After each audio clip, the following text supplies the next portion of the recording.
शुभ प्रभात कक्षा प्रथम बच्चों, विषय आपका हिंदी व्याकरण। तो चलिए आप भी अपनी अनुपम हिंदी व्याकरण पुस्तक खोल लीजिए।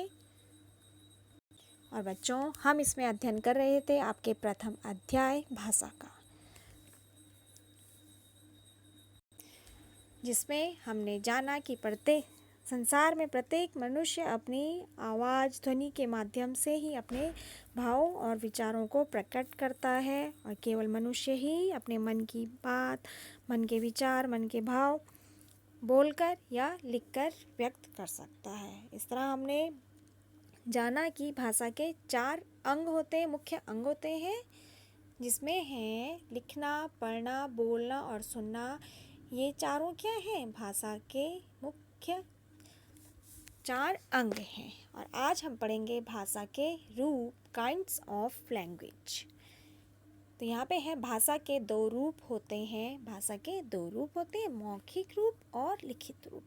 हम किसी को कोई बात बोलते हैं, जैसे हमें किसी से कुछ बोलना है, जैसे हम आपसे बोलना है हमें बच्चों कि आप अपना काम कीजिए, तो हम किस तरह से बोल रहे हैं? हम बोलकर बोल रहे हैं।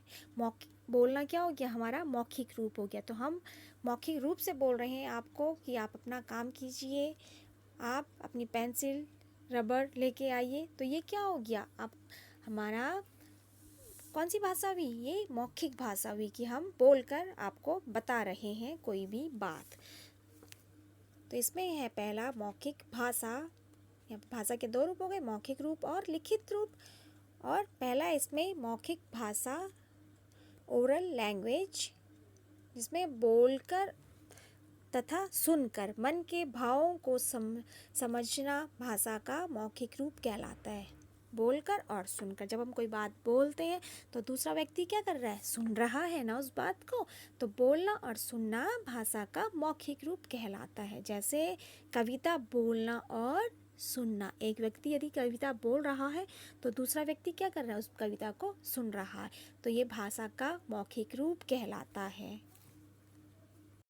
अब है इसमें लिखित रूप। भाषा का लिखित रूप, रिटन लैंग्वेज, जिसमें है लिखकर तथा पढ़कर मन के भावों को समझना भाषा का लिखित रूप कहलाता है।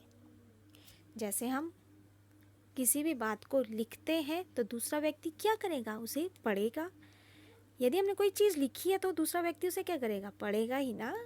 तो यहाँ पे लिखना और पढ़ना भाषा का लिखित रूप कहलाता है। तो ये है लिखकर तथा पढ़कर मन के भावों को समझना भाषा का लिखित रूप कहलाता है। जैसे अध्यापक का श्याम पट पर रंगों के नाम लिखना तथा छात्र का पढ़कर समझना।